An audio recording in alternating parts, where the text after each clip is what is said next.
eléctrica constituye uno de los factores primordiales para conseguir el desarrollo y el bienestar en una colectividad.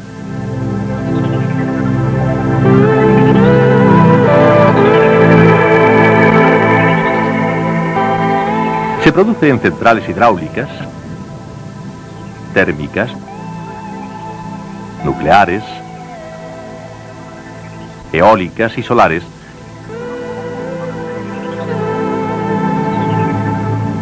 se transporta mediante líneas de alta tensión y llega habitualmente a los usuarios en baja tensión.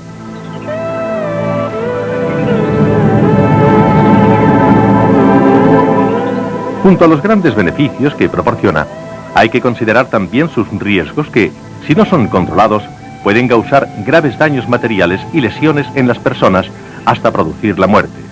Afectan tanto al ámbito doméstico como al laboral.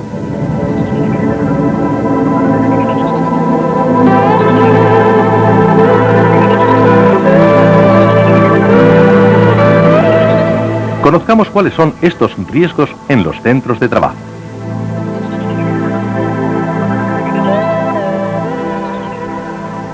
Dentro de la evaluación de riesgos a que obliga la Ley de Prevención de Riesgos Laborales, el empresario debe incluir los de origen eléctrico.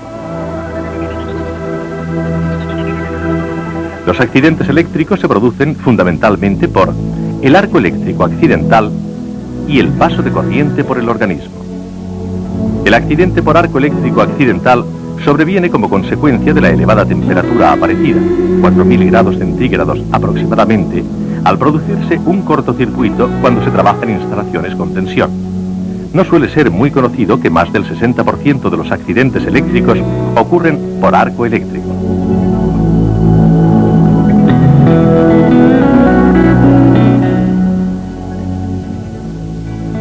En cuanto a los accidentes por paso de corriente por el organismo, pueden ocasionarse según dos modalidades, conocidas como contacto directo y contacto indirecto.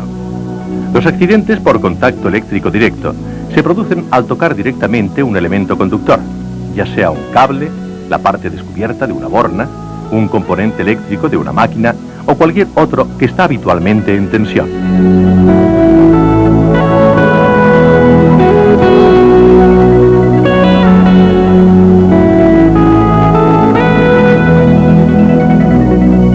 Engrosan más del 25% del total de accidentes eléctricos, siendo además la forma bajo la que se origina el mayor número de accidentes mortales. Los accidentes por contacto eléctrico indirecto se producen al tocar la masa metálica de una máquina o aparato eléctrico por la que habitualmente no circula la corriente, pero que se ha puesto accidentalmente en tensión por un fallo de los aislamientos. El paso de la corriente alterna a 50 hercios por el organismo humano se percibe a partir de una intensidad de 0,5 miliamperios. Esta percepción se acentúa al aumentar la intensidad. Al llegar a 10 miliamperios, aparece la tetanización muscular que puede impedir a una persona separarse por sus propios medios del contacto eléctrico. La causa principal de muerte es la fibrilación ventricular, que puede ocurrir a partir de intensidades de 40 miliamperios. El corazón deja de latir rítmicamente, ocasionando en pocos minutos lesiones irreversibles del cerebro. Las consecuencias del recorrido de la corriente a través del cuerpo dependen esencialmente de la intensidad y del tiempo del paso de la misma. Sin embargo, esta relación no es en la mayoría de los casos directamente aplicable. En la práctica, para concebir la protección contra los choques eléctricos, el parámetro que se utiliza es la tensión de contacto, producto de la corriente que pasa por nuestro cuerpo y de la resistencia de este. Es así como aparecen establecidas las tensiones de seguridad, que son de 24 voltios para locales o emplazamientos calificados como húmedos y 50 voltios para los considerados como secos y no conductores.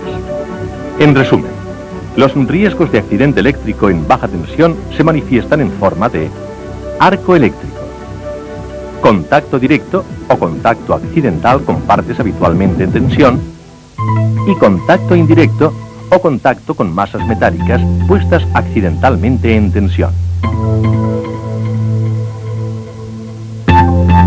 Frente a los riesgos descritos, las medidas de prevención están recogidas en la normativa de seguridad laboral, así como en las reglamentaciones y normativas técnicas específicas. La prevención más frecuente frente a los contactos eléctricos directos consiste en el aislamiento de las partes activas, de modo que la resistencia al paso de la corriente sea superior a 250.000 ohmios, resultando así que la corriente que llega al usuario al tocar el elemento aislante sea inapreciable. En los conductores de baja tensión, sus aislamientos llevan colores normalizados: negro, gris o marrón para las fases, azul para el neutro, amarillo-verde para el conductor de protección. También se emplea la interposición de obstáculos como protección de todo contacto accidental con las partes activas eléctricas. Este sistema de seguridad puede conseguirse con los llamados grados de protección IP, los cuales, según el código IP seguido de 2 cifras, nos indican, mediante la primera, con una escala de valores de 1 a 6, el grado de protección frente al contacto directo con elementos situados en el interior de las envolventes. La segunda, con valores comprendidos entre 1 y 8, la protección contra los efectos perjudiciales producidos por la penetración de agua.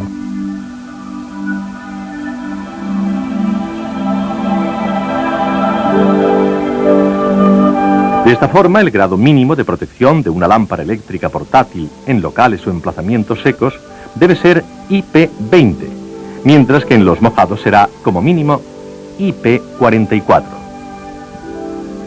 La prevención frente a los contactos indirectos puede lograrse mediante 2 sistemas denominados de clase A y de clase B.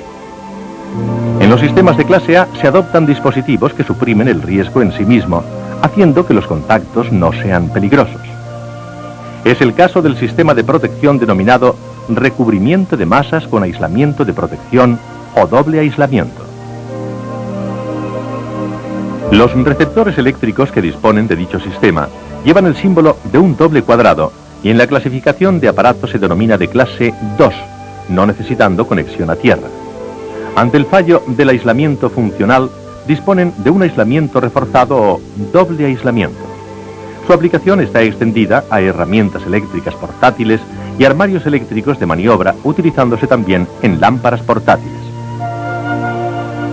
Otro sistema de prevención frente a los contactos eléctricos indirectos de los denominados de clase A es el de separación de circuitos, consistente en separar de la fuente de energía los circuitos de utilización por medio de transformadores, según norma, manteniendo así aislados de tierra todos los conductores del circuito de utilización.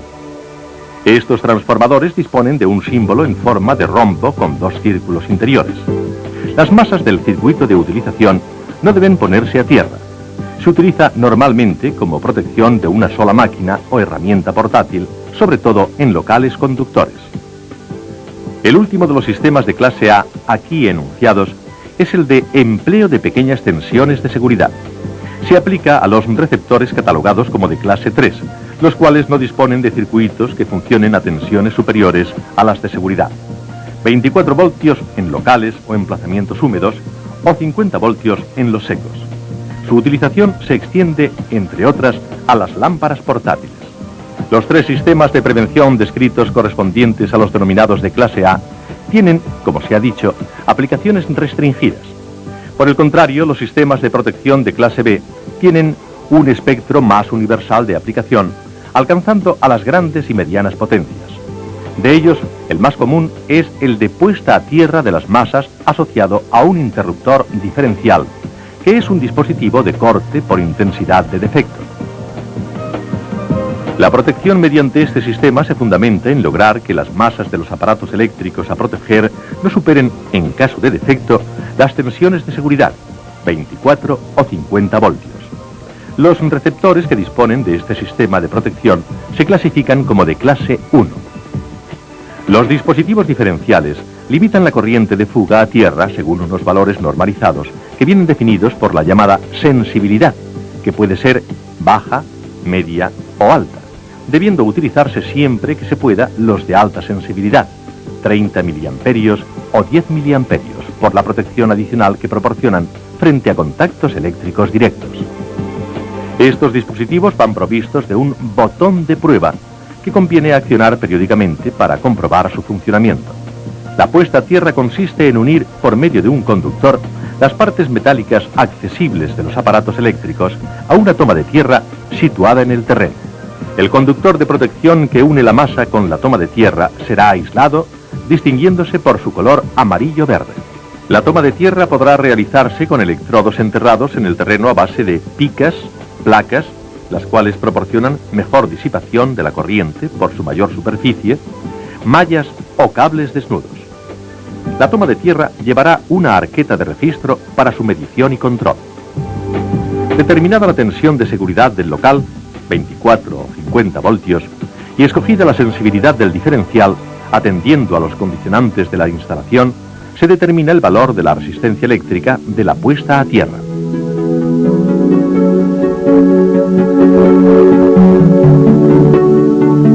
En resumen, para la protección frente a contactos eléctricos directos se han expuesto los sistemas de aislamiento, interposición de obstáculos, grados de protección IP.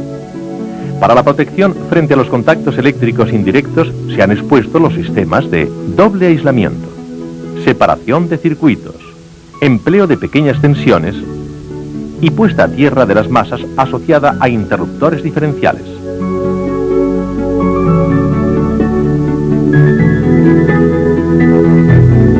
Los accidentes por arco eléctrico son los que se producen con mayor frecuencia.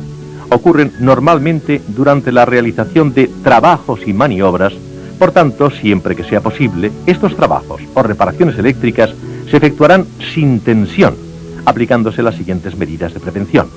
1. Cortar la tensión. 2. Asegurarse contra una realimentación mediante enclavamiento si es posible.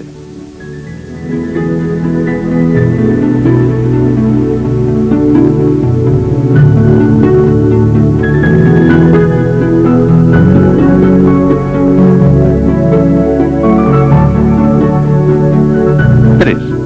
Verificar la ausencia de tensión, manteniendo el principio de que toda instalación se considera en tensión mientras no se compruebe lo contrario. 4. No se restablecerá el servicio al finalizar los trabajos sin comprobar que no existe peligro alguno. La reglamentación permite realizar trabajos y maniobras sobre instalaciones eléctricas en tensión, pero cumpliendo con ciertos requisitos de actuación y siendo efectuados solo por electricistas especializados.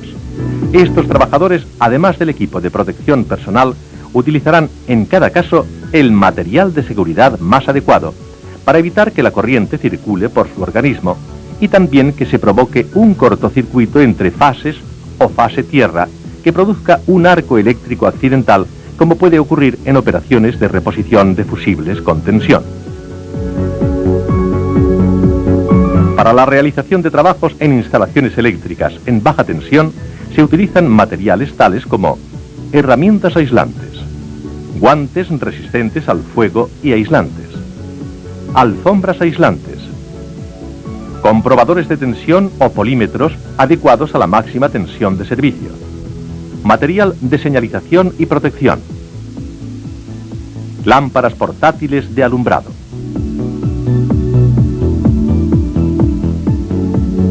Los equipos y prendas de protección individual para los electricistas serán de características aislantes hasta 1000 voltios. Los polímetros deberán tener protegidos todos sus rangos de medida frente a errores en su utilización. Errores generadores de accidentes como, por ejemplo, al intentar medir tensión estando las clavijas en posición amperimétrica. Se aconseja que estos polímetros dispongan de lectura retardada en la pantalla, al objeto de que el operario pueda mantener la atención en los lugares donde sitúa los puntos de prueba. Asimismo, las bornas deben estar protegidas contra errores en las conexiones. La realización de trabajos y maniobras debe efectuarse sin tensión, siempre que se pueda, asegurando previamente el corte de la misma, con enclavamiento si es posible, y verificando siempre su ausencia. En la realización de trabajos en tensión solo debe intervenir personal especializado, electricistas, con herramientas y equipos adecuados. No olvides que la electricidad, base del bienestar, es un riesgo siempre presente que no avisa porque no alerta nuestros sentidos. No se ve, no se oye, no huele. Es un riesgo que debe tenerse en cuenta en la evaluación, ya que los accidentes que produce son de alta gravedad. Las instalaciones deben estar protegidas según las instrucciones que prevén los reglamentos. Respeta el procedimiento correcto de trabajo. Utiliza los medios de protección.